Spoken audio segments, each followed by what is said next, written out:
السلام عليكم.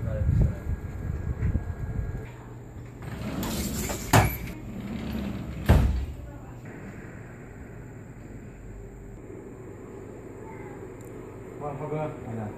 السلام عليكم. بنات شو معلم؟ يا نص. شو اسرائيلي؟ غيرت تروح تبع الثلاجة؟ لا. ولا لاحظت شيء؟ لا. طب نشوف. ليش حاطين كل هذا؟ ما شفته. شو رايك؟ شو رايك؟ ما صرت تشتري؟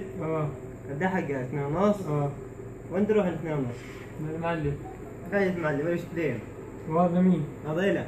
كيف إلي؟ أو إلو أو إلي أو الأي ولد صغير في غزة أو في الضفة، لأنه نص شيكل هذا بيشتري بدال رصاصة، راح يقتلوك فيها أو يقتلوني أو يقتلوه أو يقتلوا أي واحد في الشعب الفلسطيني.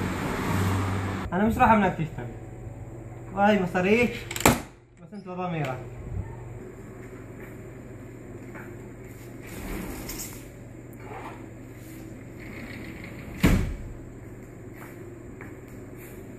سجلها. فكرك معنا حق؟ والله يمكن مثل ضميرك.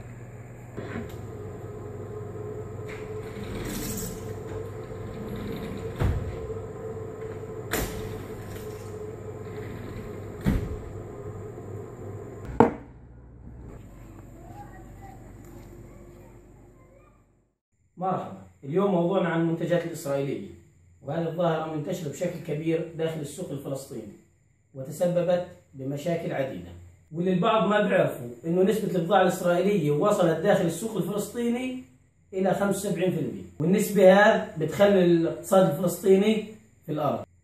طبعا في آخر دراسة تم إجراءها تبين إنه نسبة المشتريات الفلسطينية للسلع الإسرائيلية بلغ 5 مليار شيكل سنويا، وكل هاي الأموال أكيد راح ترجع على الخزانة الإسرائيلية، فأنت كل ما تشتري سلعة راح تقتل مقابلها شخص أو مدني فلسطيني، فبهي المصاري راح يشتروا السلاح، راح يشتروا أي شيء يدمرونا فيه، لأنهم ماشيين على المثل اللي بيحكي اضربهم بمالهم. بنأمل من كل مواطن فلسطيني عنده حس وطني لو شوي إنه يقاطع هاي المنتجات. حتى الموارد النقدية الكاش الموجودة في السوق الفلسطيني مصدرها إسرائيل عن طريق العمال، وبنعتمد عليها في حياتنا العامة بشكل كبير.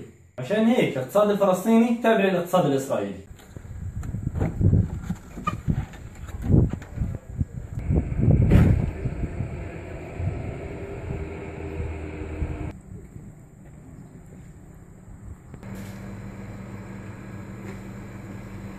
مرحبا.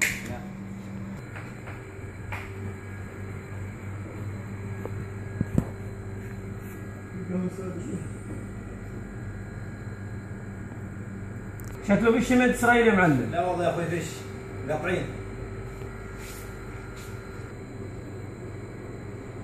وليه في شمال إسرائيل عندكم؟ لا والله يا أخوي ما بنجيبهنش. وليش مقاطعينه؟ ما هي أحسن من البضاعة العربية. والله يا عم الشغلة شغلة مبدأ، وإذا أنت تدعم إسرائيل أنا لا. والله لو الكل ماشي على مبدأ كان الواحد ما بدورش على البضاعة الإسرائيلية وبظل معتز بأصله في البضاعة العربية. السلام عليكم.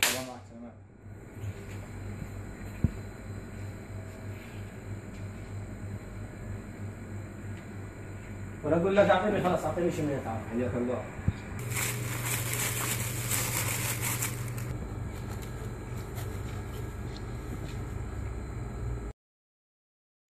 وبتمنى من كل اصحاب المحلات اللي بفلسطين يكونوا زي صاحب هذا المحل، اصحاب مبدأ واصحاب قضية.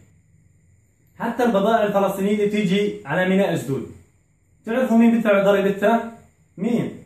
أنا وأنت وهي وكلنا، ولا مين؟ لإسرائيل. وطبعا بدي أوصل رسالة لكل شخص فلسطيني قال في يوم من الأيام شو بدي أعمل لفلسطين؟ هي جاك إيش تعمل لفلسطين؟ قاطع هاي المنتجات، ما بدهاش منك لا تعب ولا مشقة ولا إشي، بس شوية عزيمة شوية وطنية. إذا عندك وطنية أنا متأكد راح تقطعها. إذا أنت صاحب مبدأ، إذا أنت فلسطيني، واذا انت صاحب قضية قاطع. قاوم.